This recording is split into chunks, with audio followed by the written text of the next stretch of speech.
monde le sait, en plus c'est officiel, et pourtant rien ne change.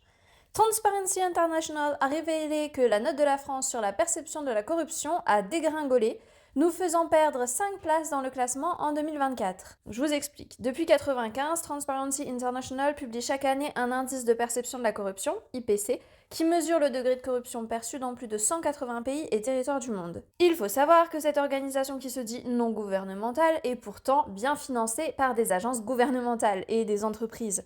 Ils ont d'ailleurs été financés par l'USAID, agence gouvernementale américaine ultra corrompue dont je vous ai déjà parlé dans une précédente vidéo. Donc déjà là, je n'ai même pas eu à creuser pour avoir ces informations et je vois déjà le problème que ça soulève. Alors imaginez si un jour Dodge met son nez là-dedans. Donc cette ONG soi-disant incorruptible a enfin fait un peu chuter la note de la France au regard des incalculables conflits d'intérêts qui sont révélés tous les jours. J'en ai révélé une paire dans ma vidéo vendredi dernier, n'hésitez pas à aller la voir. Aujourd'hui, Transparency International avoue que la France est classée parmi les pays risquant de perdre le contrôle de la corruption. Notamment depuis l'affaire Nestlé où on a découvert que l'État couvrait l'entreprise qui vendait de l'eau de bouteille impropre à la consommation, voire dangereuse. Donc c'est officiel, la France de Macron est la plus corrompue de l'histoire, tout le monde le sait, et les scandales sont révélés chaque jour. Maintenant, pouvez-vous me dire pourquoi il est toujours là?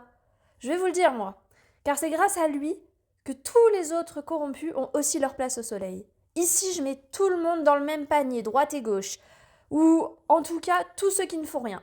L'ensemble des partis du NFP qui, pour faire barrage au RN, ont fait élire les macronistes, le RN qui ne vote pas la censure de Bayrou, ou encore les républicains qui font toujours là où le vent les mène, mais qui ne savent même plus pour quelle loi ils votent. Quoi que vous en pensiez, ce sont absolument tous les mêmes. J'ai moi-même cru à certains d'entre eux, à certains moments. Mais ce sont tous des traîtres. Je donne ici complètement mon avis. Les députés qui ne votent pas la destitution de Macron et de Bayrou sont tout simplement des traîtres à la nation. Si vous êtes d'accord, n'hésitez pas à partager cette vidéo et à dire ce que vous en pensez en commentaire.